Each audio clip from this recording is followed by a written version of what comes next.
Hello, my pals! Welcome to your own channel ABC About English. I'm Aparna and I'm gonna teach you English. Like and share the video, subscribe to the channel, and press the bell icon down there to get the notification for our upcoming videos. So, enjoy watching this video. We'll meet at the end of it.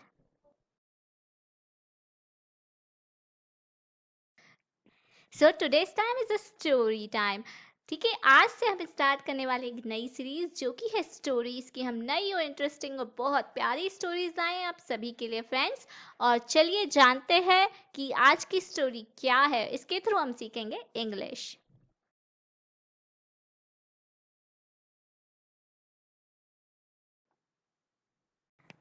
Hello friends, हमारी story का नाम है kittens first full moon.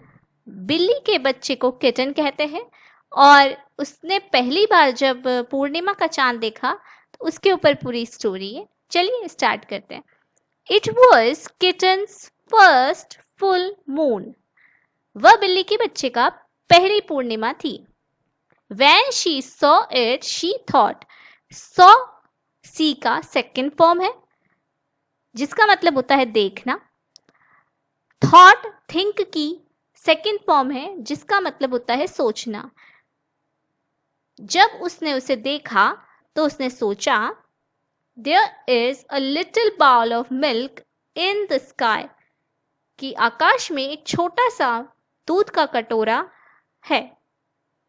And she wanted it. Want की second form होती है wanted जिसका मतलब होता है चाहना। वह उसे पाना चाहती थी। So she closed her eyes. Close की सेकेंड फॉर्म होती है closed जिसका मतलब होता है बंद करना। eyes का मतलब होता है आंखें।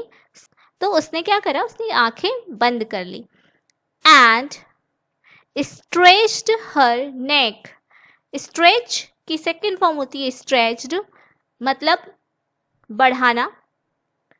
neck मीन्स होती है गर्दन। उसने अपनी आंखें बंद करके गर्दन को आगे की तरफ बढ़ाया, स्ट्रेच किया।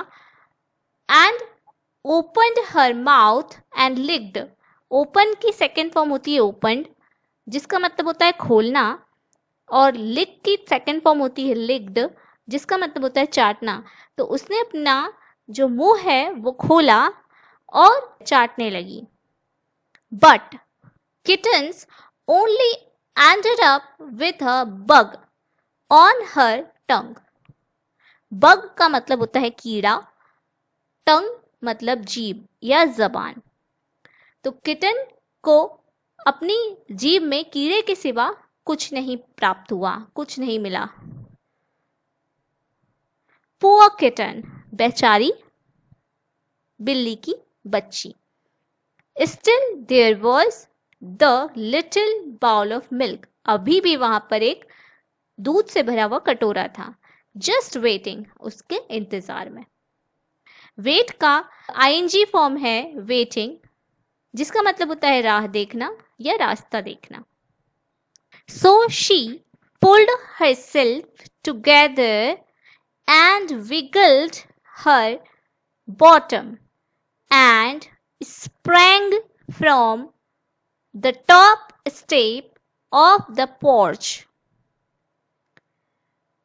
पुल्ड पुल की सेकेंड फॉर्म है जिसका मतलब होता है खींचना, पर यहां पर पुल्ड टुगेदर का मतलब है खुद पर नियंत्रण करना। पुल्ड टुगेदर एक फ्रेजल वर्ब है। तो उसने अपने आप पर नियंत्रण करा। विगल्ड का मतलब होता है हिलाना। उसने अपना बॉटम पीछे का हिस्सा होता है वो हिलाया। एंड स्प्रेंग, स्प्रेंग का मतलब होता है उछलना या कूदना। From the top step of the porch. Porch की, पोर्च माने होता है बरामदा, और उसकी सबसे ऊंची स्टेप तक वह कूदी। But kitten only tumbled, bumping her nose and banging her ear and pinching her tail. Tumbled का मतलब होता है लुढ़कना या वह लुढ़की। टंबल का सेकेंड फॉर्म होती है टंबल्ड। बम्पिंग का मतलब होता है टकराना या टकराहट। एंड बैंगिंग, बैंग का मतलब होता है धम से बंद हो गए या धम से बंद हो जाना। पिंचिंग का मतलब होता है दबाना, पिंच करना। और टेल का मतलब होता है पूंछ। किंतु जो बिल्ली की बच्चा था वह सिर्फ लुढ़का, उसकी जो नोज थी, नाक थी, वो टकराई, कान धम से बंद हो गए और पूंछ दब गई। पुअर किटन, बेचारी बिल्ली। Still, there was a little bowl of milk just waiting. अभी भी वहां पर दूध से भरा हुआ कटोरा था, उसकी राह देखता हुआ। So she chased it down the sidewalk, through the garden, past the field and by the pond. Chased का चेज्ड, चेज की सेकेंड फॉर्म है जिसका मतलब होता है पीछा करना। डाउन का मतलब होता है नीचे और साइड वॉक का मतलब होता है फुटपाथ। थ्रू मतलब से होकर, गार्डन मतलब बगीचा, पास्ट द फील्ड का मतलब होता है मैदान के बाहर और पॉन्ड, POND, पॉन्ड का मतलब होता है तालाब। सो शी चेज्ड, तो उसने पीछा किया फुटपाथ के नीचे, बगीचे से होकर और मैदान के बाहर तालाब तक। But kitten never seemed to get closer. Seemed, seem की सेकेंड फॉर्म है जिसका मतलब होता है प्रतीत होना या लगना। गेट क्लोजर मतलब पास आना। पर वह किटन पास आने जैसी बिल्कुल भी नहीं लग रही थी। वो थोड़ी भी पास उसके नहीं पहुंच पाई। पुअर किटन, बेचारी kitten. Still there was the little bowl of milk. अभी भी वहां पर एक छोटा सा मिल्क का, दूध का कटोरा था, जस्ट वेटिंग, राह देखता हुआ।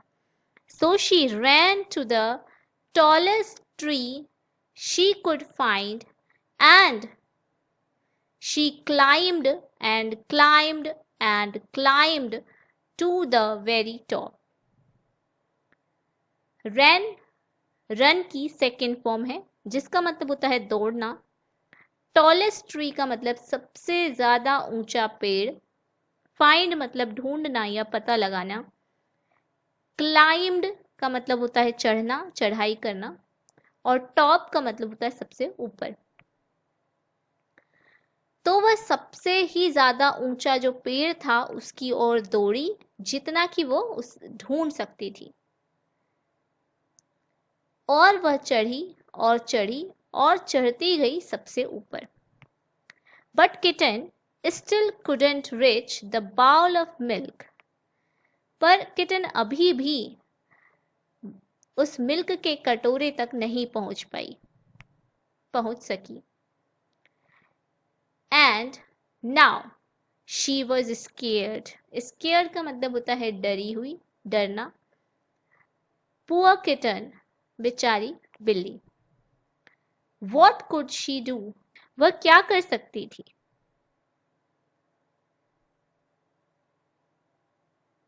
Then in the pond kitten saw another bowl of milk and it was bigger. अब तालाब में उसे एक दूसरा दूध से भरा कटोरा मिला और वह उससे बड़ा था, बिगर। ये एक एडजेक्टिव है जिसमें कि 3 डिग्रीज होती हैं, positive, comparative and superlative. This bigger is a comparative degree. What a night, क्या रात थी। So she raised down the tree and raced through the grass and raced to the edge of the pond.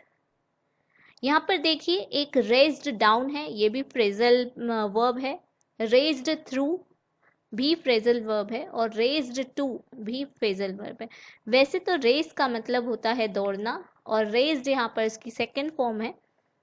तो raised down मतलब नीचे की तरफ दौड़ना, नीचे की ओर दौड़ना। रेज्ड थ्रू मतलब किसी चीज से होकर दौड़ना। और रेज्ड टू मतलब वहां तक दौड़ना। ठीक है, तो एज का मतलब होता है किनारा। तो चलिए पूरी लाइन का मतलब समझते हैं कि she raised down the tree, वह पेड़ के नीचे की ओर दौड़ी। रेज्ड थ्रू द ग्रास, घास से होकर दौड़ी। And raced to the edge of the pond, और तालाब के किनारे तक दौड़ी। She leaped with all her might.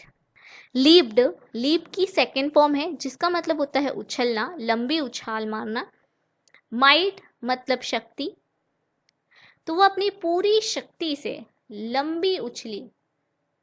Poor kitten, she was wet, wet मतलब होता है गीला होना या गीला। एंड सैड, सैड का मतलब होता है उदास। टायर्ड मतलब थका हुआ। एंड हंग्री मीन्स भूखा। तो वह गीली हो गई थी, उदास थी, थकी हुई और भूखी थी। So she went back home, वह अपने घर वापस चली गई।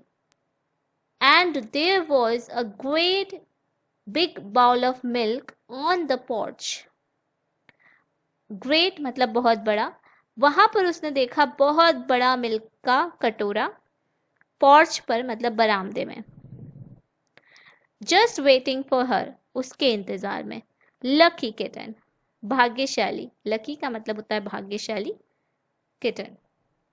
तो आपको ये स्टोरी कैसी लगी कमेंट बॉक्स में ज़रूर बताइए। इसके साथ ये भी बताइए कि कौन सा ऐसा वोकैब है जो आपने नया जाना। और इसके साथ अगर आप में मुझसे कोई ऐसा वोकैब छूट गई हो जो आपको नहीं आती हो, वो भी कमेंट बॉक्स में लिखकर पूछ सकते हैं, मैं आंसर ज़रूर करूंगी। So how was it? You like it? Right? Yippee! Comment us if you have any doubt. Don't forget to like, share and subscribe to our channel. We will meet in the next video. Goodbye.